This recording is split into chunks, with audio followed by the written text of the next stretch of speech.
I didn't notice him at first. Zara, come here. My father's voice cuts through the quiet of the dining room. I glance up from my cup of tea, bracing. Yes, Baba?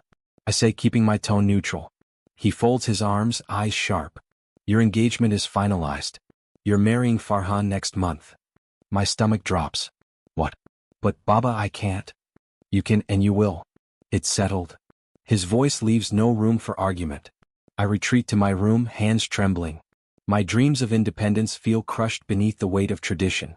I press my forehead to the cold window, staring at the city lights, and wonder if freedom is ever meant for people like me. Later at the company I run into him, the CEO. Tall, impeccably dressed, with a gaze that feels like it pierces my soul. Excuse me, he says, frowning. I think you're in the wrong office. Oh, I'm sorry, I stammer, flushing. I'm just visiting. His eyes linger. Too long. My heart skips. There's something in his presence, dangerous, thrilling, impossible to ignore. You have a name? He asks, eyebrow raised. Zara, I reply softly. Zara, he repeats, testing it. Interesting. My pulse races.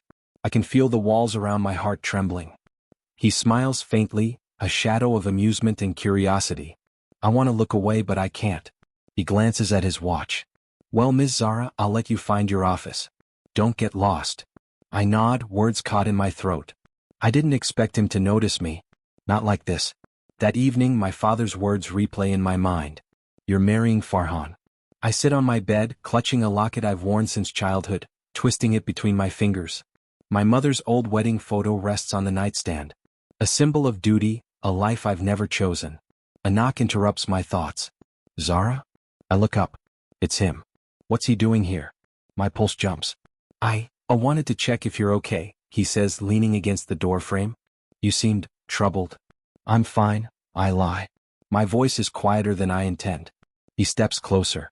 You're not fine. That's obvious. And I don't ignore obvious things. I shake my head, trying to hide my emotions, but it's useless. He sees through me, and somehow that terrifies me more than my father's arranged marriage. Why do you care? I ask, voice trembling. He smiles, small and almost sad. Because I shouldn't, but I do. I bite my lip, heart hammering. There's a dangerous spark between us, electric, unpredictable. Then, impulsively, he leans in. His lips brush mine in a fleeting kiss. Shock freezes me. My mind screams, no, yet my body betrays me, leaning in without thought. He pulls back, eyes dark, unreadable. Don't mistake this. It's a temporary solution. I stare at him, chest heaving. Solution? To your father's arrangements. And maybe mine too. I want to ask more, to understand, but the words fail me. The mansion feels smaller, tighter, filled with the weight of possibilities I'm not ready to confront. That night, I lie awake, mind racing. The locket twists in my fingers, the old wedding photo stares at me, and the kiss lingers on my lips. My heart is awake in a way it's never been. Tomorrow I'll have to face my father again. Face Farhan. Face the world. And him. A shiver runs down my spine. I know somehow that nothing will ever be the same. I don't yet realize that a single impulsive kiss has set the axis of my life spinning, and I'm powerless to stop it. The mansion loomed before me, silent and intimidating. Its walls seemed to swallow every sound, every heartbeat. I clutched my apron like a shield, trying to steady the tremor in my hands. Today, I wasn't just a girl caught between an arranged marriage and an impossible kiss. Today, I was the new maid in the CEO's world, an invisible presence in a life that felt far too big for me. First day, huh? A low voice startled me. I turned sharply. He was there. The CEO. My pulse caught in my throat. Yes, I said, words barely above a whisper. You look nervous, he observed, stepping closer. The faintest hint of amusement touched his lips. I just want to do my job, I murmured. He nodded slowly, eyes scanning me as if measuring not just my uniform but my resolve. Good. Start with the east wing. The vases are fragile. Yes, sir. I swallowed hard and moved forward, each step echoing in the empty hall. The grandeur of the mansion was overwhelming. Crystal chandeliers, polished marble floors, endless corridors. I felt small, insignificant, yet the weight of his gaze made me feel exposed. I paused outside a study, hesitant to enter. My hands shook as I adjusted a decorative vase, aligning it just so. But my fingers slipped. The vase wobbled, teetered, and slammed onto the floor with a sharp crack. Oh! I gasped, frozen. Footsteps approached. He stood there, expression unreadable, eyes narrowing. What happened? His voice was calm but firm. I'm sorry. I didn't mean to. He crouched slightly, studying the broken vase and then me. You weren't careful. This isn't a game. I know, sir. My voice faltered. He let out a sigh, a sound almost human, almost vulnerable. You need to pay attention.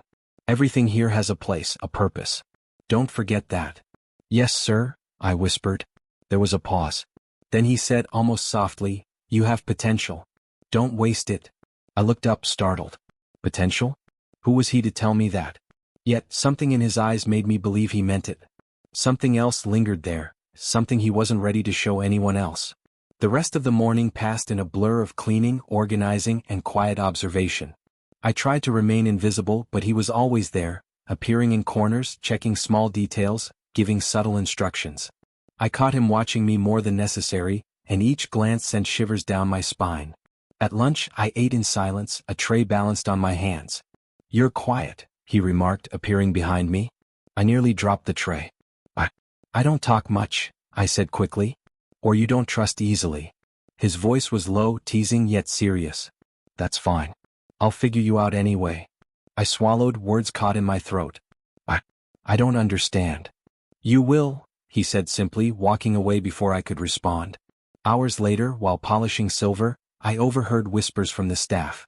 Did you hear? The CEO's family is pushing for an arranged marriage. My father's already engaged her to Farhan, another voice replied. I froze, hands trembling. He had heard. Of course he had. He always heard more than anyone else. That evening he approached me in the kitchen. The light caught his sharp features, shadows under his eyes revealing fatigue I hadn't seen before. I know about the marriage, he said bluntly. I stiffened. You do. Of course. He leaned against the counter, casual but deliberate. Do you think I wouldn't notice my father breathing down my neck or yours plotting? I blinked, overwhelmed. I didn't expect you to care. He shrugged, faintly amused. I don't. But I notice. And I observe. I wanted to run but my legs refused. His presence was magnetic, impossible to ignore. I don't want trouble, I said quietly, twisting a cloth in my hands. You won't have it, he replied, voice softer now, almost private. Not from me. But life will test you. And it's testing both of us. I swallowed hard, feeling the weight of his words. Life was testing me, yes, but I didn't yet realize how closely he was entwined with that test. He turned as if leaving, then paused. Be careful who you trust. The wrong person can ruin everything before you even realize it. I nodded, heart racing. Trust had already betrayed me once. Could I risk it again? Dinner passed in a tense blur. I tried to keep a low profile, but I caught glimpses of him watching me, quietly, intensely. Not like a boss watching an employee, but like someone watching a puzzle unfold. Later, in the empty hall, he appeared again. You're learning quickly, he said, almost approving. Thank you, sir, I said, unsure if he really meant it. Don't thank me. Prove it. I bit my lip, heart hammering. Prove it. What did that mean? He smiled faintly, a private smile, almost mischievous. You're not invisible. Not to me. And that's dangerous. I felt a shiver run down my spine. Dangerous. That word felt alive, and I knew he wasn't talking about the vases. As I cleaned the last room, I paused, glancing out the window at the sprawling gardens. The sun was setting, casting gold and crimson across the marble. I realized something terrifying. I wasn't just a maid here. I was a player now, and someone was watching my every move. The locket around my neck felt heavier tonight, a symbol of the life I had been told to accept, the life I was beginning to defy. A knock at the door startled me. I opened it cautiously. He stood there, hands in pockets, eyes unreadable. Tomorrow, he said simply, we begin again. I swallowed. Tomorrow? Yes, you and me. This game isn't over. And neither is your lesson. I closed the door, hands trembling. My reflection in the polished wood showed a girl no longer entirely invisible. My heart raced, mind spinning. A game of hearts had begun without my consent. And I wasn't sure I wanted to win. I heard the crash before I saw it. Oh no. I gasped, staring at the shattered porcelain vase at my feet. Zara? His voice, sharp and low, cut through the quiet hall. My heart leapt into my throat. I'm so sorry. I bent to pick up the pieces, trembling. He strode forward, tall, imposing, eyes dark with frustration. You need to be more careful. That wasn't just any vase. I know. I swear I didn't mean to. My voice quivered, but he didn't seem satisfied. He knelt beside me, inspecting the shards. Do you even understand the value of what you're handling? I do. I really do. My words faltered under his intense gaze. His eyes softened slightly, but the tension remained. This isn't just about a vase, Zara. It's about attention, awareness, discipline. I swallowed hard, biting back the tears rising in my eyes. I'll be more careful, I promise. He sighed, standing abruptly. You think this is just about caution? His voice was low, almost a growl. Life isn't that simple. You think you can escape it by saying the right words. What do you mean? I whispered, feeling my pulse spike. He stepped closer, closing the distance between us. The heat of his presence made my skin prickle. I mean your life, your choices, your marriage. I froze. You know about that? Of course I know, he said, voice steady. Do you think I wouldn't notice the tension, the fear, the way your eyes avoid my family's influence? I notice everything. I swallowed, chest tight. I don't want trouble, for either of us. Trouble is already here, he murmured. Then, abruptly, he leaned closer. And sometimes, the only way to escape it. Before I could react, his lips were on mine. Shock froze me. My mind screamed no, but my body betrayed me, leaning in before I could pull away. The mansion seemed to shrink, the hallways tighter, the air thick with heat. He pulled back slightly, just enough to let me breathe, but his forehead remained near mine. Do you understand why I did that? I shook my head, heart hammering. I don't. Why would you? To stop it. To stop the marriage. To keep them off our backs. His words tumbled out, rushed, urgent. It's temporary. A defiance. Nothing more. My pulse thundered in my ears. Temporary? Yes. His eyes searched mine, conflicted. I didn't expect this. He shook his head, frustrated. Us, is complicated. Dangerous. I pressed my hands to my chest, feeling my heart betray me. I don't understand how I feel. It's wrong, and yet. He raised an eyebrow. His voice was low, almost teasing, but the intensity burned. Go on. I faltered, words catching. Yet. I can't stop thinking about it. A shadow crossed his face, one I hadn't seen before. Vulnerability. Guilt. Command. Then you feel it too. I'm not alone in this. I stepped back, shaking my head, trying to regain control. This can't happen again. I can't. This is forbidden. Forbidden is exactly why it matters, he said softly. Do you think I don't feel the weight of my choices? I do. And yet, I can't ignore this. I can't ignore you. I swallowed, tears pricking my eyes. His words stirred something I wasn't ready to name. Fear, longing, desire, confusion, all tangled together. He reached out, brushing a stray strand of hair from my face. Zara, you need to understand. I can't play by their rules. Not anymore. And you, he hesitated. You're part of this whether you want to be or not. I shook my head, backing toward the door. I don't know if I can. If I should. Then decide, he said, voice low, dangerous. Decide before it's too late. Before the world chooses for you. My hands trembled. Too late, for what? For everything, he said simply. For us. The words hung between us, heavy, intoxicating. I could feel the shift in the air, the invisible line we'd crossed, the dangerous tension neither of us could ignore. I need time, I whispered. Time, he repeated, eyes darkening. You won't get much. Not with them breathing down your neck, not with me in your life. I bit my lip, heart racing. The line between defiance and surrender blurred. Every glance, every word, every touch was loaded with electricity. He leaned closer again, just close enough to make my pulse spike. Be careful, he murmured. Because once the rules are broken, there's no going back. I swallowed, chest tight, mind spinning. No going back. No, he said softly, almost a whisper. Not for us. A sudden noise from the hallway startled us both. He stepped back, masking his vulnerability behind a sharp glance. Later, he said, his voice clipped. We'll talk, when it's safe. I nodded, trembling, hands clutching the edge of the table for support. My lips still burned from the kiss, my mind reeling from the intensity of the moment. Alone, I sank to the floor, pressing my back against the wall. The mansion suddenly felt alive, every shadow, every sound amplified. The vase lay broken at my feet, a casualty of my mistake and of something far larger, far more dangerous. I realized then that my world had changed.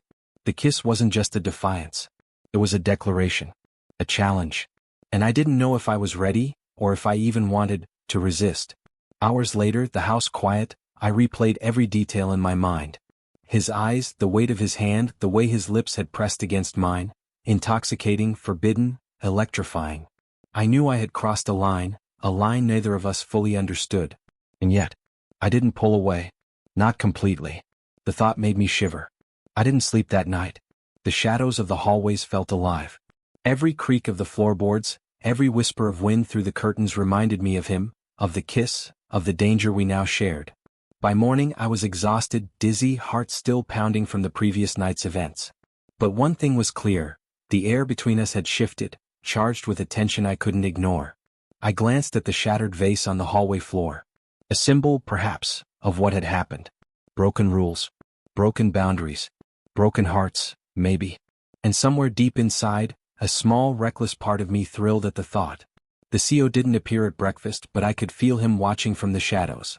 Every glance from his office, every fleeting presence in the halls, reminded me that nothing was ordinary anymore. I knew one thing for certain. Nothing in the mansion, or in my life, would ever be the same. The kiss had set a course neither of us could reverse. And the silent challenge between us was just beginning. Days passed like shifting shadows. The mansion, once a silent labyrinth, now felt charged. Every glance between us held unspoken words.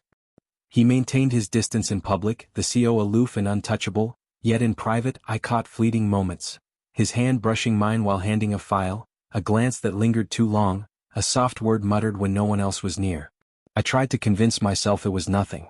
Professional courtesy. A brief acknowledgement. But my pulse betrayed me every time he was close. "You're quiet today," he said one afternoon as I polished the grand staircase.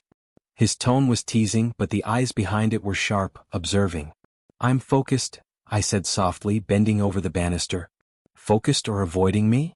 His voice teased again, but the weight beneath it made my stomach twist. I froze. "Avoiding? No. I'm not avoiding anything." "Are you sure?" he asked, leaning casually against the railing above me. The sunlight caught his hair, casting shadows across his face, making him look both untouchable and painfully human. "I'm sure," I said, though my voice faltered. He smiled faintly, a private smile meant only for me. "Good. I like certainty. It keeps people alive in this house." I swallowed, unsure what he meant. Alive? Safe? Or noticed? Later, while arranging the dining hall for an evening meeting, I overheard whispers from the staff. "Have you seen the way he looks at her? Like she's more than a maid." I froze mid-step, gripping the silver tray. My heart thudded. Was it noticeable? Had I already failed to stay invisible? That evening I found him in the library, alone. He looked up from a pile of documents, eyes catching mine. "You've been listening, haven't you?" I started. I wasn't. Don't lie. It's harmless, but you need to understand, this house has eyes everywhere. And ears. "I understand," I said, voice firm though my hands trembled. He closed the folder, leaning back in his chair. "Good. Transparency is a rare thing. I respect it, sometimes." I wanted to speak, to tell him I didn't need respect. I needed freedom. But the words wouldn't come. "Why do you stay?" he asked suddenly, eyes piercing. "In this world of rules and shadows? You don't belong here." I have to," I whispered. "There's no other choice." He frowned, then leaned forward, resting his chin on his hands. "Choice. That's a funny word in my life too. Do you think I want any of this? The arrangements, the expectations, the endless scrutiny?" My throat tightened. "I didn't realize." "You never see it until you're in it," he interrupted, voice sharp but not unkind. "Everything feels like a trap. And yet, some things catch you anyway." I flushed, heart pounding. "Some things?" He leaned back, giving me only the slightest smile. "Never mind. You'll figure it out." The day passed in a blur of tasks, observations, and careful glances. Each moment felt like walking a tightrope. One misstep could ruin everything. One word, one expression, one accidental brush of hands. And yet I couldn't stop noticing him. That night I found a note slipped under my door. My name was scrawled in his unmistakable handwriting. "Don't ignore me. Don't misunderstand. Meet me in the garden. Midnight." I held it in my hands, heart racing. This was reckless. dangerous, forbidden. And yet, I felt drawn to it. Midnight came, and I tiptoed through the quiet halls, dressed in the plain uniform that had become my armor. The garden was empty, bathed in moonlight. Shadows danced across the fountain, the water glinting silver. "Zara," he said, emerging from the shadows, voice low, intimate. You shouldn't be here," I whispered, though my legs felt rooted to the ground. "Neither should you," he replied softly. "But here we are." I bit my lip, heart hammering. What is this?" "This," he said, stepping closer, "is a conversation. One we're long overdue for." I looked away, trying to steady myself. "I don't know what to say." "Say nothing," he said almost gently. "Just listen. You need to understand the walls I'm trapped behind. The rules I live under. The irresponsibilities." I nodded, heart thudding in my chest. I think I understand more than I want to." He frowned. "You do?" I can see the loneliness," I whispered. "The way you carry everything alone. And the way you notice me even when you shouldn't." He studied me, eyes narrowing. "Dangerous. That observation could cost you everything." I swallowed. "And you? Doesn't noticing me cost you?" He hesitated, gaze flicking to the fountain. "Yes, it does. Every single day." A pause stretched between us, the moonlight heavy, the night still. My pulse was deafening in my ears. "Zara," he whispered, stepping closer. "I can't not think about this. About you. About us. And I shouldn't. But I do." I trembled. "Then why do you keep your distance?" "Because distance is safety. And you're already walking a fine line. One wrong step and everything collapses."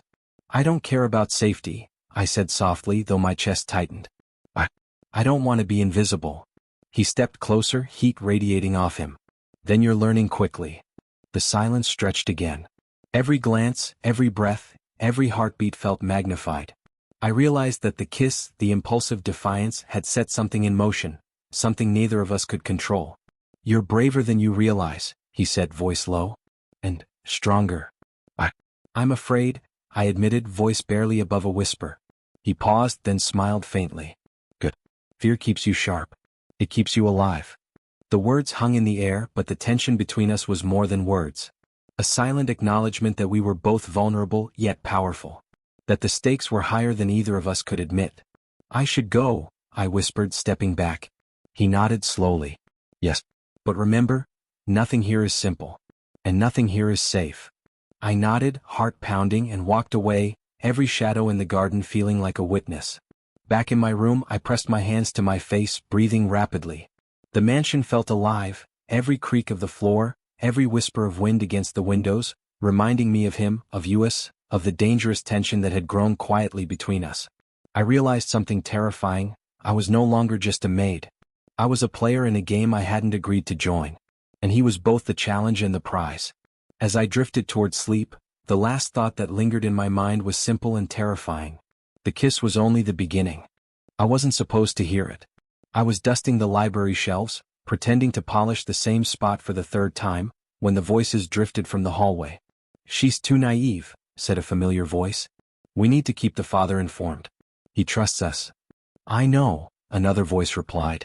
"I'll make sure she doesn't suspect. The CEO will never see it coming either." I froze, hands trembling. My heart seized. Not suspect. The words hit me like a hammer. Someone I trusted. Someone I considered a friend, feeding information about me, about everything, to my father. Every mistake, every quiet word, every glance I thought was private. My chest tightened. Betrayal tasted like iron in my mouth. I swallowed, trying not to breathe too loudly, trying to convince myself this wasn't happening. But it was. I backed away slowly, heart racing, but the voices disappeared. Whoever it was had left. The silence that followed felt heavier than any words could be. I fled to my room, pressing my back against the door. My hands shook, tears threatening to spill. How could someone I trusted? I sank to the floor, clutching the locket around my neck.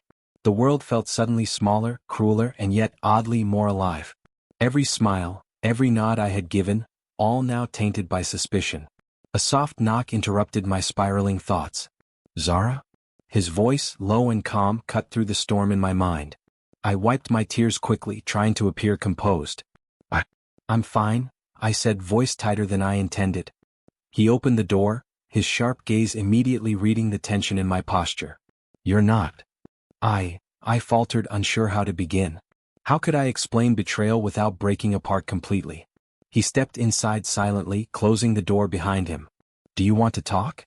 I shook my head, swallowing the lump in my throat. I don't know what to say. He crouched to my level, placing a hand on mine. Just the touch, light, brief, sent a shiver through me. You don't need words. You just need to know that I see you. I believe in you. My chest tightened. His presence was maddening, comforting and dangerous all at once. I trusted someone, I whispered finally. Someone I thought was my friend. They've been giving information to my father. Everything about me. His hand didn't leave mine. I see.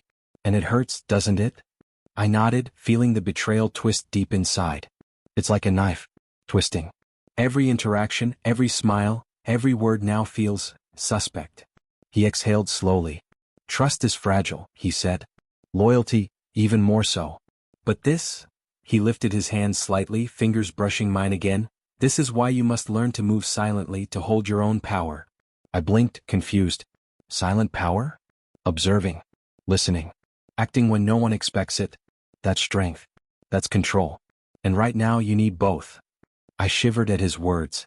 The mansion suddenly felt smaller, the shadows darker, the stakes higher. I realized he wasn't just speaking to me, he was teaching me in subtle ways about survival. I don't know if I can, I admitted, voice breaking slightly. You can, he said softly. You already have more than you think. And sometimes, betrayal is the spark you need to ignite the fire inside. The words lingered. Betrayal. Fire. Spark. I felt it flicker within me, a warmth that was frightening, intoxicating, and yet empowering. I want to stop being passive, I whispered. I don't want anyone to dictate my life. Not my father, not friends who pretend to care, not even anyone. His gaze softened, almost imperceptibly. Good. That's the first step. The hardest step. The one most people never take. I looked down at our hands still brushing together. His touch was light but the meaning heavy. Silent support. A challenge. A promise. You trust me? I asked, barely above a whisper. I do, he said simply. Not because I have to, but because I see you. And I know what you're capable of. A warmth spread through me, fragile and fierce. His belief in me cut through the sting of betrayal. It was maddening, yes, but it was also a lifeline. I sat in silence for a while, letting the truth settle. Betrayal was everywhere, lurking in shadows, in whispers, in friendly smiles. But so was this presence, this unwavering faith that I could reclaim my own life, my own choices. I need to be careful, I murmured. Careful who I trust. Careful what I say. He nodded, eyes darkening. Yes. And careful who notices your power before you're ready to show it. I swallowed hard, understanding more than ever that survival here required cunning, patience, and a quiet strength. I can't let this betrayal define me, I said, rising to my feet. I won't. He smiled faintly, a private smile that seemed to hold both pride and warning. Exactly. You'll learn quickly that sometimes silence is louder than words. Sometimes observation is more dangerous than action. And sometimes, his voice dropped, heavy with meaning, sometimes the quiet ones hold the most power. I clenched my fists, feeling a new resolve forming. I wouldn't be passive anymore. I wouldn't allow my father, the staff, or anyone else to dictate my worth, my choices, or my life. I understand, I whispered. He leaned closer again, eyes flickering with something I couldn't name. Good. Because the shadows here, they're longer than you think. And you're not just learning to survive, you're learning to change the game. I nodded, heart pounding. The word change felt heavy, significant. Transformation. Silent, hidden, unstoppable. I could feel it already beginning within me, a slow fire spreading, lighting up my mind and resolve. You'll make mistakes, he said softly. But that's part of it. Part of growing, part of learning, part of becoming someone no one expects. I shivered. Becoming someone no one expects. Could I do that? Could I rise above betrayal, above manipulation, above fear? I will try, I whispered. That's all I ask, he said, brushing his thumb against my hand once more. Try. Learn. Survive. And remember, he hesitated, eyes dark and unreadable. Not everyone here is who they seem. Trust wisely. Speak carefully. Move silently. I swallowed hard. I will. As he left my room, closing the door softly behind him, I sank to my bed, heart racing. The weight of betrayal pressed down, yet beneath it, a strange thrill pulsed through me. I was no longer passive. I was awake.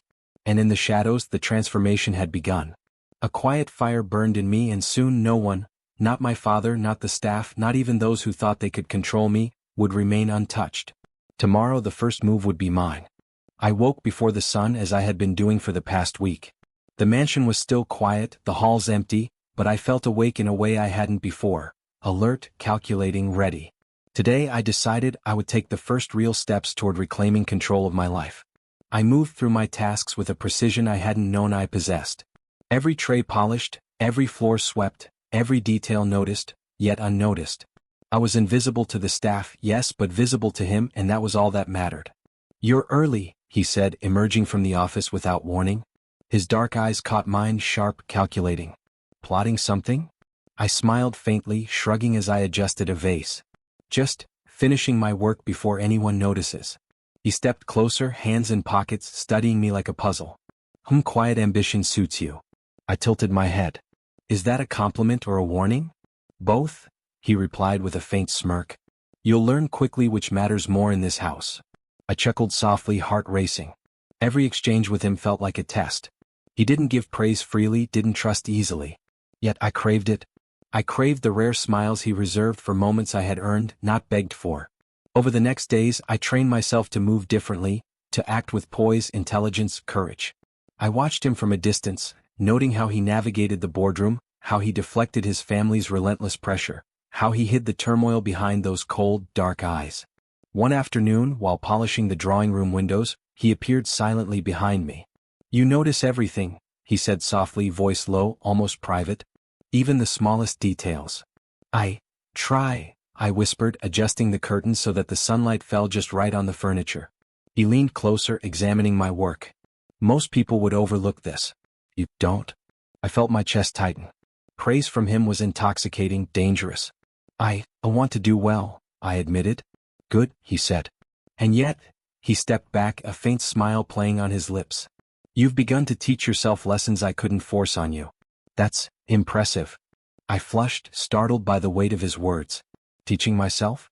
It felt like reclaiming some part of my soul I hadn't realized had been lost. By night, the mansion began to feel less intimidating. The long halls no longer swallowed me whole. The quiet rooms no longer felt like cages. I moved with intention now, leaving subtle clues of my presence, small marks of intelligence and initiative, so that he would notice, and he did. "You've rearranged the study," he observed one evening as I placed books back in their proper order. Without asking. I looked up, feigning innocence. I thought it might improve efficiency. His lips twitched in what might have been amusement. Bold. And yet, effective. I like that. I felt a thrill of victory, silent but profound. No one else needed to know. The world outside could remain oblivious. Here, in these walls, power was shifting quietly, and I was part of it. At dinner, he sat across from me at the long dining table. He rarely spoke during meals, but tonight, his dark eyes held mine for a long moment. "You've been different," he said finally, voice low. Focused, careful. Calculating. And yet. I prompted, heart racing. "And yet," he said, leaning back, "there's a spark. A defiance I didn't expect. You're not just a maid anymore, are you?" I hesitated, then met his gaze. "No," I admitted softly. I'm more than that." He studied me, and for a moment the world outside the mansion seemed to disappear. Just the two of us, two fractured souls learning how to navigate power, loyalty, and desire. "You're dangerous," he said finally, almost a whisper. "And you?" I asked, daringly, heart hammering. He tilted his head, a smirk threatening at the corner of his lips. "Also dangerous. But perhaps the right kind." The air between us was charged, silent, dangerous. Every glance, every touch, every unspoken word carried weight.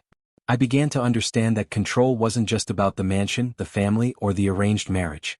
It was about the subtle games we played, observing, testing, pushing boundaries without announcing intent. I started leaving subtle hints of my capabilities, small but deliberate. An organized cabinet in the kitchen. A note with careful observations about upcoming meetings. A stack of documents arranged in a way that suggested foresight. He noticed them, and the rare acknowledgement he gave was intoxicating. "You're not just surviving," he said one evening, catching me arranging papers in the office. You're learning to maneuver, to anticipate, to influence. I felt my chest tighten. Influence. The word burned inside me, dangerous and thrilling. I don't know if I should, I whispered. Should. He leaned against the doorway, dark eyes fixed on me. Sometimes what we should do is irrelevant. What matters is what we can do. I flushed, heart racing. The boundaries between loyalty, strategy, and emotion blurred. Every subtle victory, every glance of recognition, every rare smile from him felt like a rush of power. Later that night, I found myself wandering the garden. The moonlight caught the fountain, silver and serene, but I could feel the tension lingering from our interactions earlier. The mansion felt alive now, each shadow and echo reminding me of the stakes. You've changed, he said, suddenly appearing behind me. I turned, startled. I'm learning, I admitted. He stepped closer but not too close, letting the night air hang between us. No. You're becoming. Becoming what? I asked, voice low. Someone no one expects, he said softly. Someone who can walk the fine line between loyalty and defiance, power and subtlety, fear and desire. I swallowed, understanding fully for the first time. This was not about him or me or even the mansion. This was about transformation. Silent, patient, unstoppable. You trust me? I asked, voice barely a whisper. More than anyone else, he said simply. Because I see you. And I know what you're capable of. The weight of his words sank deep. I realized that control, power, and loyalty weren't handed out. They were earned quietly with precision and courage. And I was finally beginning to understand how. I returned to my room that night, the quiet fire inside me growing. I felt alive, strong, strategic, ready. And yet, even as I relished this subtle triumph, a part of me shivered with anticipation. I knew that with every small victory the game grew more dangerous. The mansion, the staff, my father, even him, everyone was a variable, a threat, a challenge. I pressed my hand to my chest, feeling the pulse of excitement and fear. The kiss, the stolen glances, the quiet tests, it had all led here. The silent decisions, the unspoken challenges, the subtle manipulations, they were my weapons now. And I was ready to wield them. It started with a single phone call, urgent, frantic, and completely unexpected. The CEO's office was a flurry of activity when I arrived that morning. Papers scattered, assistants running in circles, phones ringing like a symphony of chaos. He stood at the center, calm on the surface but with tension coiled tight in his jaw. Zara, he said without looking at me. I need your help. Now. I froze for a second, heart hammering. Is Maid? His eyes finally met mine, sharp, desperate, yet holding that familiar weight of trust. Yes, I said, forcing my voice steady. He handed me a stack of reports. I need an accurate summary, decisions made, and options. No mistakes. Can you handle it? I swallowed hard, meeting his gaze. Yes, I can. The room seemed to shrink. He stepped aside, letting me approach the table, giving me space I had never had before. My hands shook slightly as I organized the papers, my mind moving quickly, calculating, prioritizing. Zara? His voice was low, urgent. This is critical. One misstep and... I understand, I interrupted, cutting through the tension. Let's do this step by step. We can fix it. He studied me, eyes narrowing. You really believe that?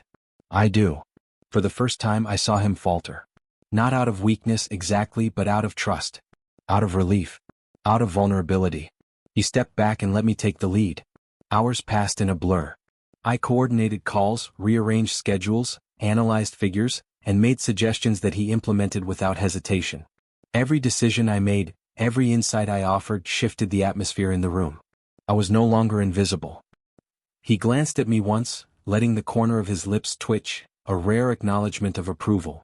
The admiration in his gaze was unmistakable, but so was something darker, more electric. Desire. I don't know what I'd do without you, he admitted quietly during a brief pause. You'd survive, I replied, voice steady. But perhaps not as elegantly. He smirked faintly, the tension in his jaw relaxing for the first time that day. Elegantly, he muttered. Yes, I like that. By late afternoon, the crisis had been contained. Orders executed, decisions finalized, and the potential disaster diffused. I felt a rush of adrenaline and triumph. You were brilliant, he said finally, leaning against his desk, eyes locked on mine. I don't think anyone else could have managed this. I just did what needed to be done, I said, trying to sound casual, though my chest burned. No, he said, shaking his head. You did more than that. You anticipated. You acted. You've led. The word hung in the air. What? Me? A maid. Leading the CEO through a storm he didn't know he could weather. Power shifted quietly yet decisively, and I felt it in every inch of my body. He stepped closer. Do you understand what this means? I think, yes, I whispered. It means that I'm no longer just a witness. Exactly. His gaze darkened, more intense, more intimate. You're a partner. And in this house, that's dangerous, for everyone else. I swallowed hard, heart pounding. The arranged marriage, the gossip, the family pressures, it all felt smaller now. I was standing taller, stronger, strategic, dangerous even. He reached out, brushing a hand against my arm briefly. You've changed the game today. And I notice. I met his gaze, unflinching. I'm learning quickly. Quickly, he echoed, voice low, rough. And yet, there's still so much more to test. To challenge. To understand about each other. I shivered slightly, feeling the weight of his words, the heat of his presence, the pull of desire and power entwined. I'm ready, I said softly. He studied me for a long moment, as if deciding whether to trust me further, and then stepped back, letting the tension hang. Good. Because the world outside this mansion, it won't notice us until it's too late. I nodded, understanding fully now. The subtle victories, the quiet influence, the small shifts of power, they were all invisible to the outside world. But inside we were a storm in the making. Later that night we found ourselves in the garden again. The moonlight reflected in the fountain, silver and cold, yet somehow alive.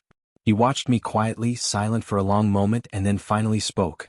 You handled everything today, with courage, precision, and insight. You surprised me. I surprised myself too, I admitted. I never realized I could.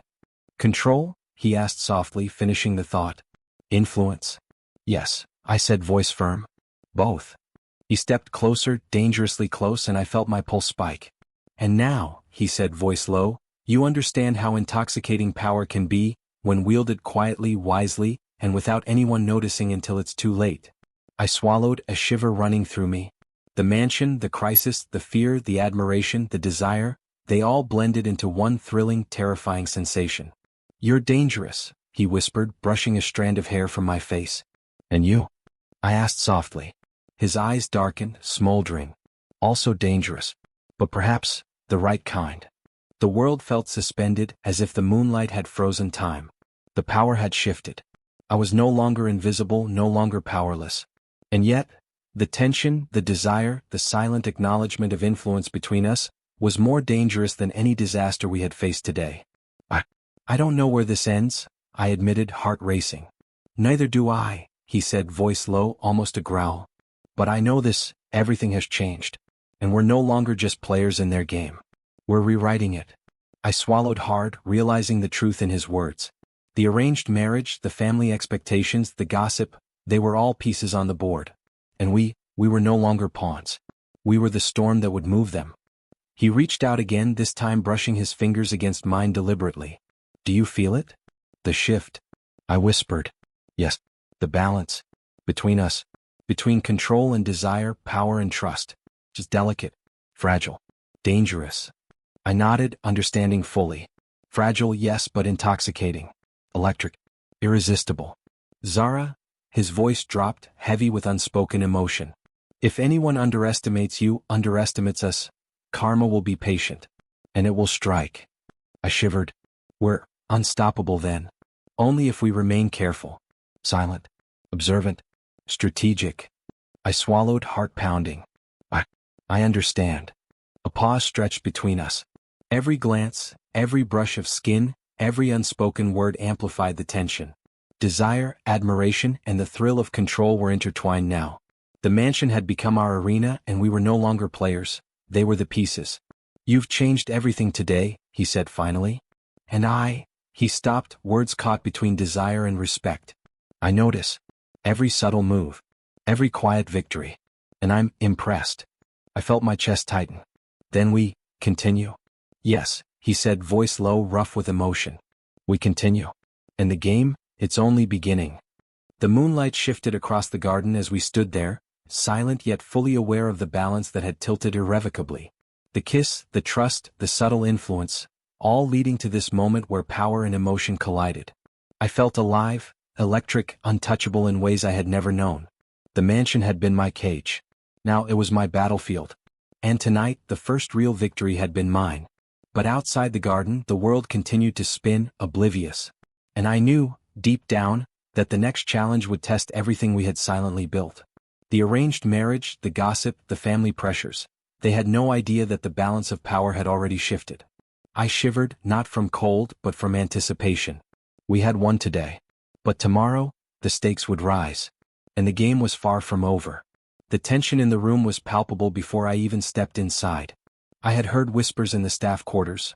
Gina, one of the senior maids, had been emboldened by my growing influence, muttering about how a mere maid dared to cross into spaces she had no right to occupy.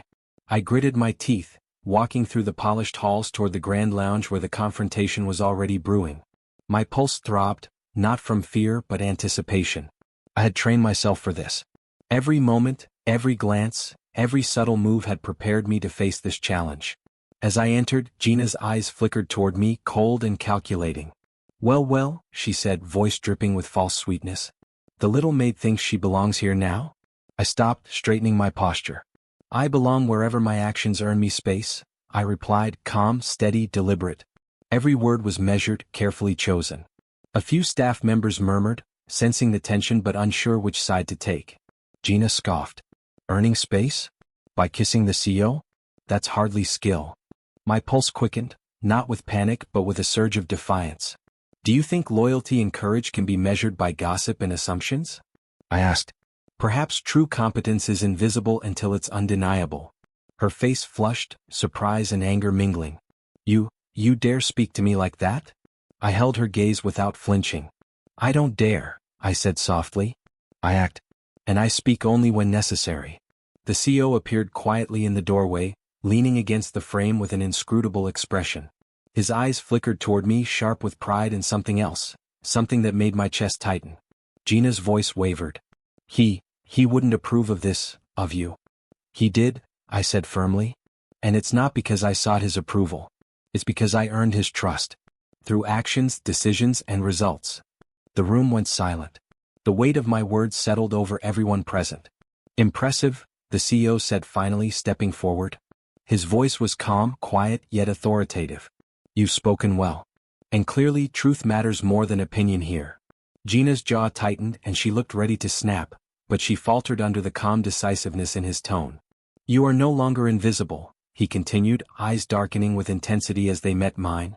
And anyone who challenges that will answer not just to you but to me. A shiver ran through me. His words were subtle but clear. Silent support, respect, authority, and perhaps something more. Gina opened her mouth, but I interrupted, voice steady, eyes unflinching. I will not compete with fear or manipulation. You may try to intimidate, but your words have no weight here anymore. My actions speak louder. The room seemed to tremble under the force of unspoken truths. Not just about me but about everyone who had underestimated me. Every glance, every whispered judgment, every casual underestimation had led to this moment. He stepped closer to me, his presence magnetic, almost protective, though he said nothing. Just the shift of space between us carried meaning. The staff could see it even if they couldn't name it. Gina's shoulders slumped slightly. Defeat. Frustration. Humiliation. You're impossible, she hissed, turning away. I'm not impossible, I said softly. I'm prepared. That's the difference. A heavy silence fell. My chest pounded, not from fear but from exhilaration. I had stood my ground. I had spoken with authority. I had faced a rival and emerged intact, even stronger. The CEO's eyes softened for a brief moment, scanning the room before resting on me. You handled that beautifully, he said quietly, just for me. Courage, strategy, and grace. All at once. Rare qualities. I felt warmth spread through me. Pride, yes, but also a fluttering tension I couldn't name. The mix of admiration, desire, and silent respect made my chest ache. You're mine to challenge, he added quietly, almost a whisper. And I am yours to guide. I nodded, pulse racing. His words, subtle and intimate, felt like a promise. Not just of partnership but of connection. Power and emotion entwined in a delicate, dangerous balance. I exhaled slowly, letting the adrenaline and relief wash through me. Silent victories were sweeter than any praise. Standing my ground, commanding respect, earning his gaze, it was intoxicating. Yet even in victory I could feel the weight of what lay ahead. The arranged marriage still loomed like a shadow. Gina's defeat was temporary. Others would test, challenge, and spy. Power was fluid, fragile, and fickle. I touched the locket at my neck, a grounding symbol amid the storm. Courage, trust, and quiet strength. Their work had begun, but this was only the first test. The CEO's hand brushed mine lightly, almost accidentally. I felt a jolt run through me. Desire mingled with power, subtle, electric, undeniable. We had crossed invisible lines, yet unspoken rules remained. "You handled it well," he murmured. "And yet, there are more battles coming. The world outside doesn't know what we're capable of yet. But it will. And when it does." "When it does?" I asked, heart racing. "When it does," he repeated, voice low and dangerous, "karma will begin to work. And no one who underestimated us will escape its consequences." I nodded, swallowing hard. The words were both promise and warning. Silent victories were powerful, but visible consequences would be more intense. Gina lingered near the door, her eyes darting between us and the others in the room. I knew she would spread whispers. Others would watch. And yet, for the first time I didn't care. I had won. I had spoken with authority. I had claimed my space. The mansion felt different now. Every shadow, every hallway, every glance carried weight. I had transformed, silent, strategic, and formidable. And he had witnessed it all. I exhaled slowly, letting the adrenaline settle, though my pulse still thrummed. He had admired me, trusted me, protected me. And in that quiet acknowledgement, desire and respect mingled like a dangerous fire. The confrontation had left me drained, yes, but victorious, stronger than I had ever imagined, and more aware than ever that the power balance between us had shifted irrevocably. As I turned to leave, the CEO followed silently, his gaze never leaving mine.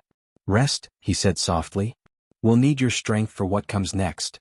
I nodded, heart racing, feeling the tension between us deepen. Love, power, and desire were no longer separate. They were intertwined, fragile, and electric. Every silent victory had consequences. Every glance, every word, every strategic move carried meaning.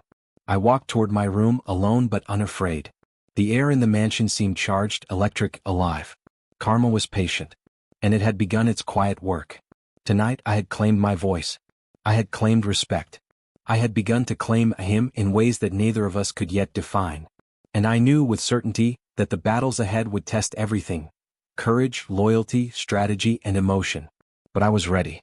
The world could try to tear me down, to humiliate me, to control me, but I had found my power. And with it came something far more dangerous than anyone realized: the quiet, unstoppable fire of love entwined with control. The mansion was quieter than usual that evening. Even the staff seemed subdued, as if sensing the undercurrent of tension in the air. I found him in the library, alone, staring at a stack of unopened letters, his jaw tight, eyes distant. I hesitated at the doorway. He didn't look up, and for a moment I wondered if I should leave. But something in his posture, the weight of exhaustion, of regret, pulled me closer. "Can I come in?" I asked softly. He didn't respond immediately. Then a small nod, barely noticeable, and I stepped inside. The scent of leather and old paper filled the space, comforting yet heavy with unspoken words. "I didn't expect you," he murmured, voice low, almost vulnerable. "I thought you might need company," I said carefully. "You seem troubled." He exhaled sharply, rubbing his temples. "Trouble doesn't even begin to cover it," he muttered. His words were a mixture of confession and frustration, raw in their honesty. I approached slowly, mindful of the distance he still maintained. "Do you want to talk about it?" I asked, soft, patient. He looked at me, then really looked, and I saw it: the man behind the power, the walls, the pride. Vulnerable. Human. Flawed. I've made mistakes," he admitted, voice tight. "Choices I can't undo. People I've hurt. And now, everything is catching up with me." I felt a pang in my chest. The CEO, the untouchable, the man everyone feared, he carried a weight I hadn't fully understood until this moment. "You're not alone," I whispered. "You're allowed to regret. To feel." He let out a short, humorless laugh. "Allowed? I don't know if anyone's ever allowed me that. I've been expected to be untouchable, unshakable, perfect. But I'm none of those things, Zara." I reached out, just tentatively touching his arm. He flinched but didn't pull away. None of us are perfect, I said. Even those who seem like it. Even those who seem untouchable. He ran a hand through his hair, dark eyes shadowed with guilt.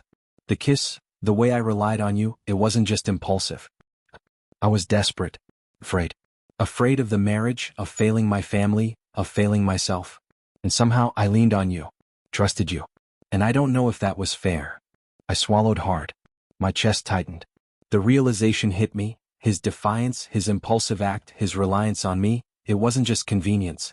It was vulnerability, a cry for connection, escape, and honesty. You've carried so much, I said softly. It's not about fairness. It's about survival and trust. And you trusted me. He looked at me, eyes glistening faintly. I've made enemies of people I care about. I've hurt people I should have protected. And yet you're here. You've stayed. And I feel the weight of every choice I made that brought me here. I felt my heart ache. Anger, yes, still lingered. Anger at the family pressures, the manipulations, the societal expectations, but it was intertwined with compassion, understanding, even love. I can't fix the past, I said quietly, but you can change the future. You can start by being honest, by trusting even when it's hard. He exhaled slowly, shoulders sagging as if unburdening some invisible weight. I don't deserve your patience, he murmured. You deserve the chance to be understood, I replied firmly. Even when regret consumes you. Even when you feel trapped by your own mistakes. You're allowed to be human. He leaned back in his chair, dark eyes never leaving mine. You make it sound so simple. And yet it's terrifying. Because trusting, relying, letting someone see your flaws, it's dangerous. Especially for someone like me. I know, I said. But so is isolation. So is carrying everything alone. You're not alone anymore. His gaze softened, vulnerability flashing, almost breaking through the armor he always wore. Zara, I don't know how I managed to have you here. In my life. In my chaos. You didn't manage it, I whispered, stepping closer. We found each other in it. And now, we choose what comes next. A tense silence settled, broken only by the faint ticking of the clock. I could feel the subtle pulse of emotion between us. Fear, regret, desire, trust, all tangled together in a fragile, delicate balance. He started, voice low, rough, then faltered. I should have told you sooner. About everything. But I was afraid of losing control. Of losing you. I felt my pulse quicken. The truth in his confession struck like a lightning bolt. He was not untouchable, not invincible. He had weaknesses, vulnerabilities, and he had chosen to reveal a piece of them to me. I forgive you, I said softly, meaning it, but cautiously. Because trust, power, and love, they all need to align before hearts can truly unite. He nodded slowly, letting the words sink in. I understand, and I will try to align them with you, if you'll let me. I met his gaze steadily. I'll let you. But it's not easy. Nothing here is easy. Especially not us. No, he agreed. Nothing about us is easy. But it's real. And that makes it worth it. I swallowed, a lump forming in my throat. Real. Dangerous. Fragile. And yet, intoxicating. You've changed me, he said quietly. Even in your silence, your strength, your patience. You've made me confront parts of myself I didn't want to face. And you've changed me, I whispered. Taught me courage, trust, and the power of subtle influence. Of standing my ground. And desire. He exhaled sharply, leaning back in his chair, as if letting the weight of confession and regret settle. Desire, he echoed, voice low, almost reverent. Yes, dangerous, powerful, undeniable. And it terrifies me. I feel the same, I admitted softly. But that's why it matters. That's why it's real. The library felt smaller now, the distance between us charged with unspoken truths. Past mistakes, family pressures, societal expectations, they all weighed on him. And yet, I realized that in witnessing his regret, in hearing his confessions, I had begun to forgive. Carefully. Cautiously. Strategically. Zara, he said finally, voice trembling slightly. If I fail you, if I lose my way, will you stay? Will you forgive me again? I met his gaze steadily, my own chest tight. I'll stay, I said softly. But only if you choose honesty, courage, and trust. Every day. Not just when it's convenient. He exhaled, tension easing slightly, but the weight of his past choices still lingered. I will, he promised. We stood in silence after that, the clock ticking, the shadows shifting, the air heavy with emotion. Regret had surfaced, raw and unavoidable, but so had connection, understanding, and the fragile beginnings of love. I touched the locket at my neck again, grounding myself. Courage, trust, patience, and now, compassion. I realized that his kiss, his defiance, his reliance on me, all of it, was more than a spark of attraction. It was a plea for connection, a call to honesty, a silent acknowledgement that we were two fractured souls navigating a dangerous world. And in that moment I understood fully, hearts could only unite when power, trust, and love aligned. And we were still learning that delicate, dangerous balance. Outside the library, the mansion seemed alive, aware, waiting. Karma was patient, but it had begun to stir. Family pressures, rivals, whispered gossip, they would all come to test us. And when they did, our choices today, our courage, and our trust would be tested like never before. I felt his gaze on me again, heavy, intense, full of regret and desire, respect and admiration. The first cracks in his armor had appeared, but they revealed a man capable of more than I had ever imagined. He started again, voice low, almost a whisper. I want to make this right. With you. With everything. I nodded slowly, letting the moment stretch. We'll take it one step at a time, I said softly. Carefully. Strategically. But together. His hand brushed mine briefly, almost imperceptibly. A touch that carried trust, longing, and silent acknowledgement. And in that simple gesture, I knew, hearts could heal. Regret could be transformed.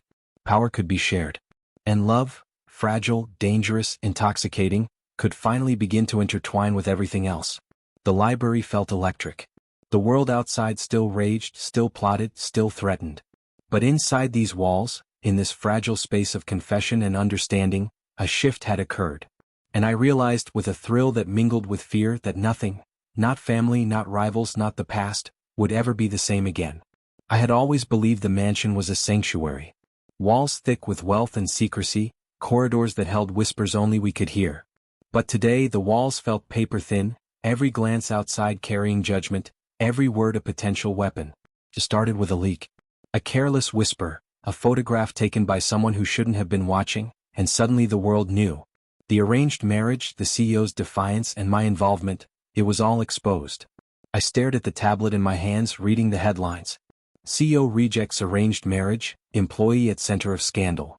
My stomach twisted, but I didn't look away. He was beside me, calm, but I could see the tension under the surface, in the way his jaw clenched and his fingers flexed. They're going to judge us, I whispered.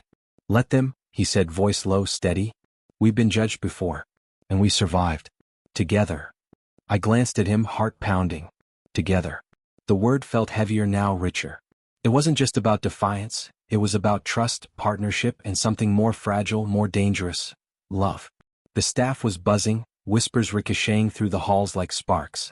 Some glared, some gossiped, others watched in awe. I felt every glance, every judgment, but I held my head high. I was no longer invisible. You handled the leak beautifully, he said quietly, brushing a hand against mine. Calm, collected, strategic. I swallowed, meeting his gaze. It doesn't feel strategic. It feels exposed. Vulnerable.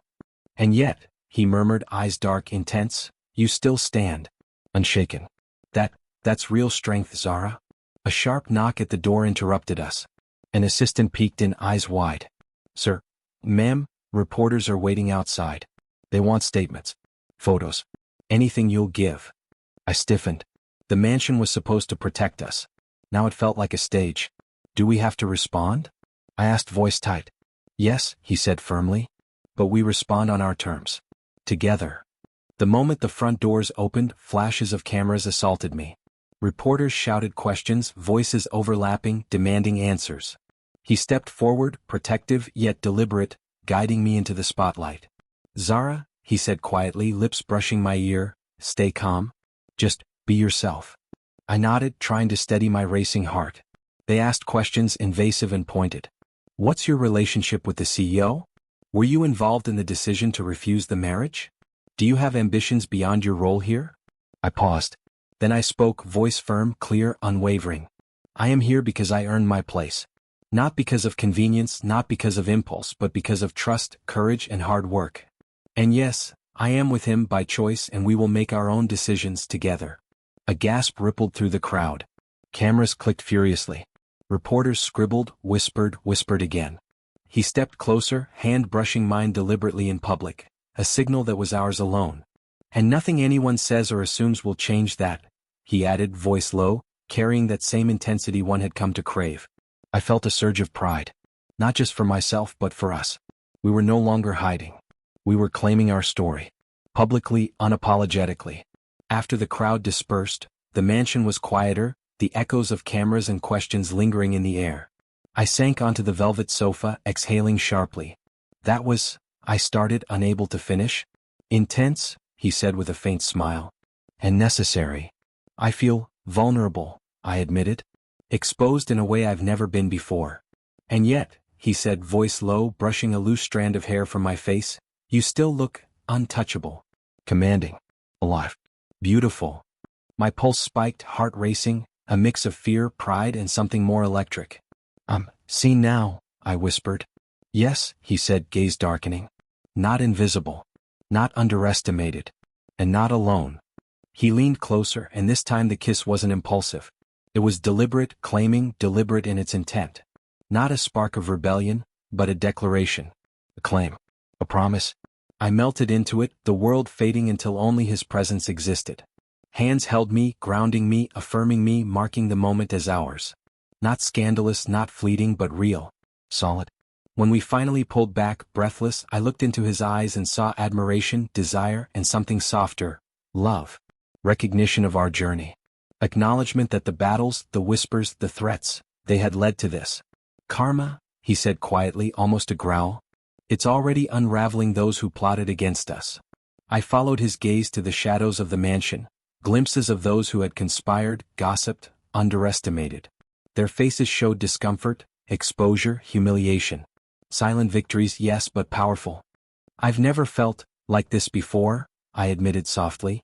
Seen, respected, cherished. He smiled faintly, brushing his thumb across my hand. You deserve it. And I've learned that nothing, no expectation or tradition, is worth more than this. Than us. Outside the world still whispered. The gossip would continue. But within these walls, amidst exposure and judgment, we had solidified our power. Our partnership was undeniable. Do you think they understand? I asked quietly. Not yet, he replied. But it doesn't matter. Because what they see is only the surface.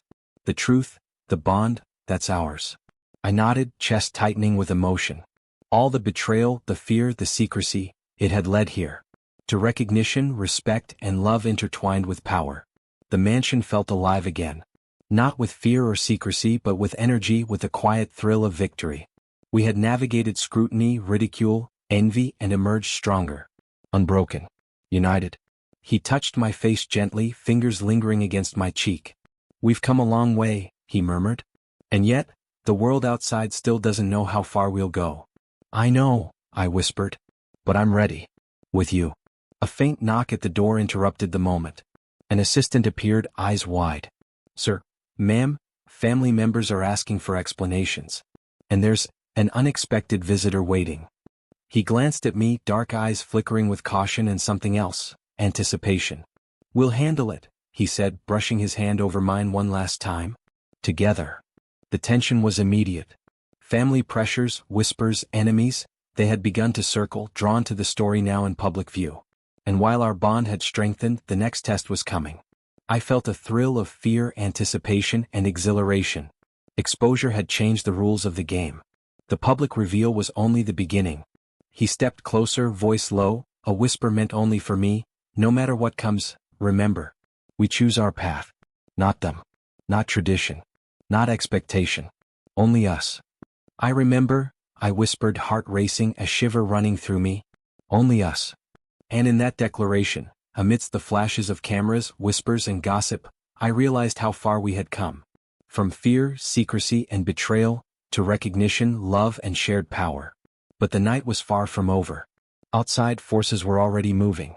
And the visitor waiting in the hall, unknown, unpredictable, promised that our next test would be more dangerous, more revealing, and more thrilling than anything we had faced so far. I gripped his hand, a silent vow. We face it together. Yes, he murmured, voice low, almost a growl. Together. And no one will break us. The mansion felt electric. The world watched. Karma whispered. And love, power, and defiance coiled together like a storm. We were no longer hidden. No longer quiet. No longer afraid. And the game, our game, had only just begun. The mansion felt electric that morning. Sunlight streamed through the tall windows, painting golden lines across the marble floors, but it did little to calm the storm in my chest. Today everything would change. Today I would choose. I found him in the study, pacing slowly, jaw tight, eyes shadowed with anticipation. He stopped when he saw me, the air between us taut, heavy, almost impossible to breathe. "Zara," he said, voice low, vulnerable yet commanding. "I need you to know, there's no pressure. No expectations. Only honesty. From both of us." I swallowed hard, feeling the familiar rush of desire, fear, and longing twist inside me. "I know," I whispered. "But honesty is terrifying, isn't it? Especially when the stakes are this high." He nodded, moving closer, his gaze never leaving mine. "Terrifying. But necessary. I can offer you freedom, love, partnership. No one else's choices. No one else's expectations. Only us. Only what we decide." My heart raced. Freedom, yes. Desire, yes. Partnership, equal footing, respect, choice. It was everything I had dreamed of, everything I had fought for silently in the shadows, every whispered vow to myself when I had thought no one was watching. "And the arranged marriage?" I asked softly, voice shaking slightly. "Off," he said, a faint smile tugging at his lips. "Karma has done its work. The world will see the truth. The rest is ours to define." I felt tears prick my eyes, a mixture of relief, joy, and the weight of everything we had endured. "All of this, it's real?" I whispered. "Yes," he said, stepping closer. His hands hovered near mine, almost afraid to touch, yet radiating longing and protection. "It's real. And I need you by my side. Not as a mate, not as a convenience. As a partner. As someone I trust, who trusts me." I let out a shaky breath. My mind raced, memories flashing. The first day I stepped into this mansion, the accidental kiss, the hidden tensions, betrayals, and finally, our shared victories. Every choice, every act of courage had led to this moment. I don't know what to say," I admitted. My voice wavered. "All my life, I've been following rules, expectations, people's whims. And now, you're giving me a choice. Freedom. Love. Partnership. And I." "You love me," he said softly, finishing my thought for me, his voice full of hope but careful, respectful. "You've loved me in small moments, hidden moments, even when you didn't dare admit it. And I've loved you more than I should, more than I thought possible." I swallowed, heart hammering. I do. I love you. I've loved you. But this choice, it's terrifying. Because it's real," he said, brushing a hand across my cheek, thumb lingering, anchoring me. "Because we're not pretending, we're not hiding. It's life, raw and ours." I nodded slowly, gathering courage. "Then, I choose. I choose us. I choose love, partnership, everything. With you." His eyes glistened with emotion. He bent down suddenly, lowering himself to one knee, hands clasped in front of him. Vulnerable, commanding, unwavering. "Zara," he said, voice deep, resonant, full of reverence. "Will you be mine? Truly mine, not as obligation, not as convenience, but as a partner? Will you step forward with me into a life of freedom, love, and equality?" I felt the weight of the moment, the gravity of every choice I had ever made, every battle fought silently, every tear shed in private. I could see the man I had come to know, powerful yet flawed, commanding yet vulnerable, and my heart overflowed. "Yes," I whispered, voice steady now, strong. "Yes, I will. With you." He rose instantly, sweeping me into his arms, holding me close as if I were the most precious thing in the world. I felt tears stream down my face, mingling with laughter, relief, and unspoken promises. The mansion around us seemed to hum with energy, walls alive with the echo of our victory, our freedom, our love. "You have no idea," he murmured into my hair, "how long I've waited for this. For you.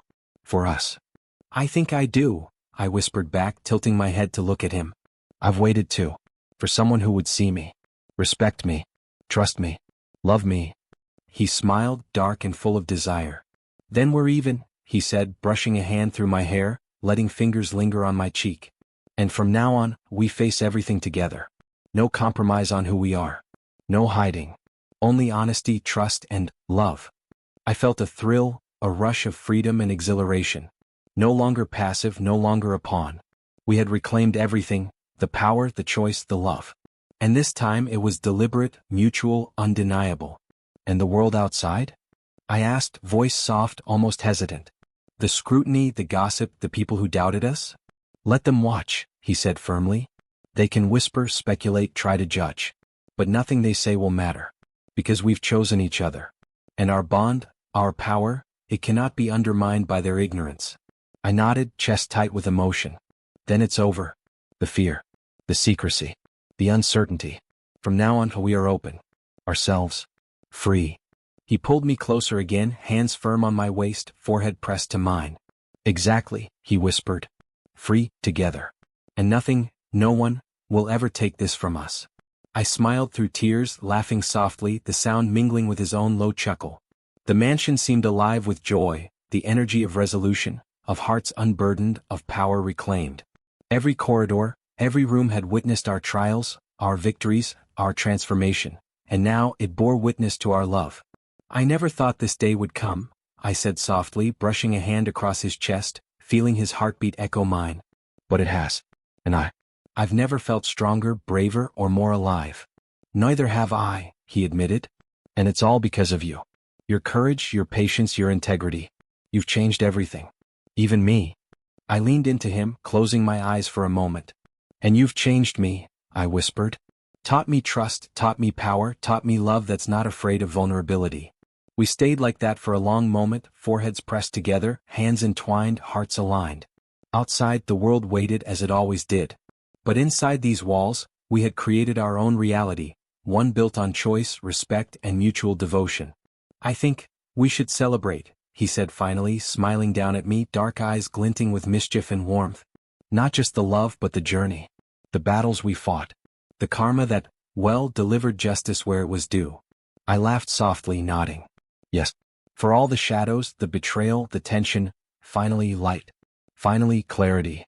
He kissed me again, gentle but consuming, a seal on our choice, our victory, our love.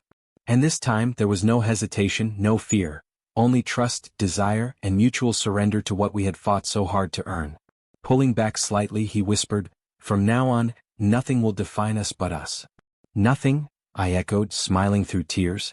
And together, we're unstoppable.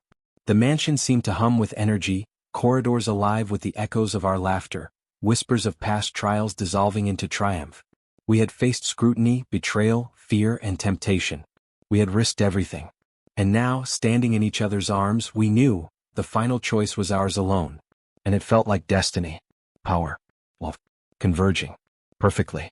I traced the line of his jaw, feeling the steady beat of his heart beneath my fingertips. Promise me, I said softly, we never forget what brought us here. Every struggle, every choice, every moment of courage and defiance.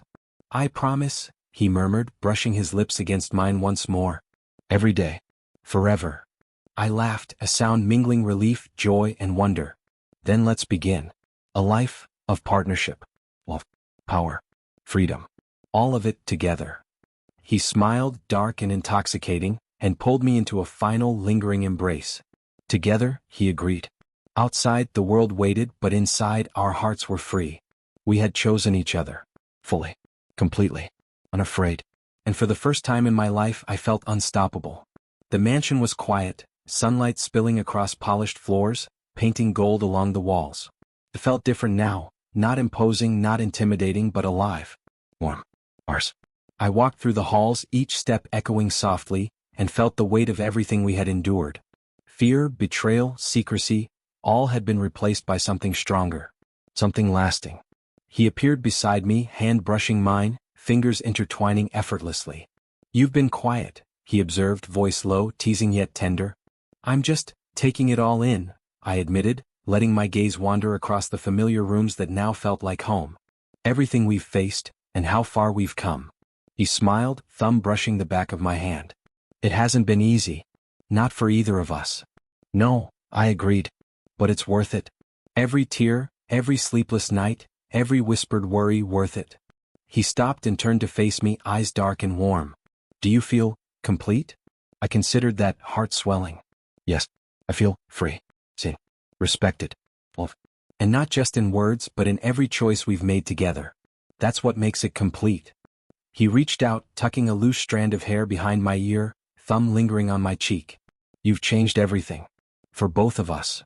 I laughed softly, the sound mingling with the faint hum of the mansion. I think we've changed each other. I've learned courage from you. Strategy. Patience. And you've learned trust, love, letting someone in. He leaned closer, voice a low whisper. I have. And I'm not letting go. Ever. I felt warmth spread through me, a steadying heat, grounding me. We're partners now, I said, smiling. In everything. Love, decisions, power, even battles that may come. Yes, he agreed, sliding his arm around my waist. And nothing, no past, no gossip, no expectations, can undo that. We define our world now. Together. I let my gaze fall to the grand mirror at the end of the hall, catching our reflection. The light glinted off the crystal chandelier, illuminating our faces. Side by side we looked unstoppable. United. Equal. Strong. You know, he murmured, brushing his lips against my temple, I never imagined a future like this. With anyone. But with you. I can't imagine it any other way. I feel the same, I admitted. I used to think life was about surviving. About obedience. Following rules. But now, life is about choice. About courage. And about us. He pulled me closer, forehead resting against mine. And that's a rare thing. To find someone who sees your heart, your mind, your soul, and chooses to walk beside you. I've chosen, I said softly, heart beating faster. Every day. And I will continue to choose. Even when the world challenges us, even when life tries to push us apart. His lips brushed mine, tender, lingering, a seal on our shared promises. Then we are unstoppable, he whispered. I laughed, a soft, delighted sound. Unstoppable, yes. And wise. Strategic. Brave. And maybe a little daring, I added, teasing. He smirked. I like daring. Especially when it's shared.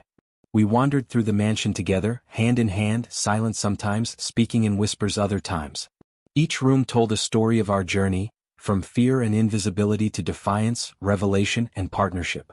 Every corridor, every polished surface reflected not just our image but our growth. You know, I said quietly, pausing in the library, I used to believe love was just passion. A fleeting fire. But it's more than that. It's courage, strategy, trust, sacrifice, and power in subtle ways.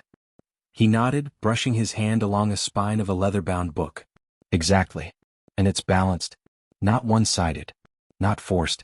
Equal in every sense. I smiled, feeling warmth fill me. That's what makes it sustainable. Real. Alive. He tilted my chin, eyes searching mine. And that's why I trust you with everything. My life, my choices, my heart. I felt tears prick my eyes, but they were not of fear. They were of relief, joy, and completion. I've never felt safer, I whispered. Or more alive. Or more seen. He kissed me again, soft and deliberate, the kind that speaks of respect, desire, and unwavering love. Then we've truly arrived, he said, pulling back to smile. At peace. Together. I nodded, leaning into him. Peace, finally. An emotional closure. After everything it feels complete. He held me tighter. It should. You've earned it. We've both earned it. Every battle, every victory, every tear, every smile, it all led here. We walked to the grand mirror once more, hand in hand, and I marveled at the reflection. Two people side by side, equal, resilient, and undeniably in love. I reached up, brushing my fingers along the line of his jaw, feeling the steadiness beneath the surface. You know, I said softly, the world may see us differently now. Friends, allies, even former rivals. But it doesn't matter. What matters is this. Together. Yes, he whispered. And they'll see it too eventually. Strength, unity, respect, and love that cannot be broken. We are a force. I smiled at him, heart swelling. A force that's chosen, not forced. That's the difference. We're not victims of circumstance. We've reclaimed our lives. And we will continue to, he added, brushing a hand over mine. Every day. Every challenge. Every joy. Side by side. I laughed softly, leaning into him. Side by side. And maybe a little mischievously at times, I added, teasing. He smirked, eyes dark with amusement and affection. I wouldn't expect anything less. We spent the afternoon walking through the mansion, recounting the journey quietly. The betrayals, the tests, the public scrutiny, the private victories, they were all part of the story that had led us here. Every moment of tension, every choice of defiance, every whisper of courage had strengthened the bond between us. "Do you think," I started, glancing at him, "we could have imagined this? After everything?" "No," he admitted, voice soft, honest. "We could not. But maybe that's the point. Life isn't about predicting the future. It's about choosing it. Moment by moment. Together." I nodded, squeezing his hand. "Then let's keep choosing. Always." He kissed me once more, deep and steady, and I felt every fear, every doubt, every betrayal wash away. Only trust, only love, only partnership remained. I let out a contented sigh, leaning my head on his shoulder as we stood together. The mansion was quiet around us, but inside, it felt alive with warmth, triumph, and clarity. We had faced everything, the past, the expectations, the betrayals, the whispers, and emerged unbroken, equal, and in love. "I think karma has balanced," I said softly. "The people who deserved lessons have them. And we've healed. Hearts, trust, everything." "Yes," he agreed. "And now we step forward. Into a future we've earned. Together. Fearless, unafraid, unstoppable." I smiled, brushing my fingers along the line of his hand. The journey was painful, electric, transformative. But it feels complete. Finally. He pulled me into a final embrace, and I rested my head against his chest, listening to the steady beat of his heart. I felt it echo mine, in rhythm, in certainty, in trust. "Our story," I whispered, "once uncertain, ends in clarity, strength, emotional closure." "Yes," he murmured, holding me tight. "And it begins anew. Every day. Together." I laughed softly, warmth flooding me. Together. Finally. And unstoppable. We stayed like that, silent, content, hearts aligned, knowing that the battles had been worth it. The trust, the love, the power, the choice, all had led us here. And for the first time I felt completely, undeniably free.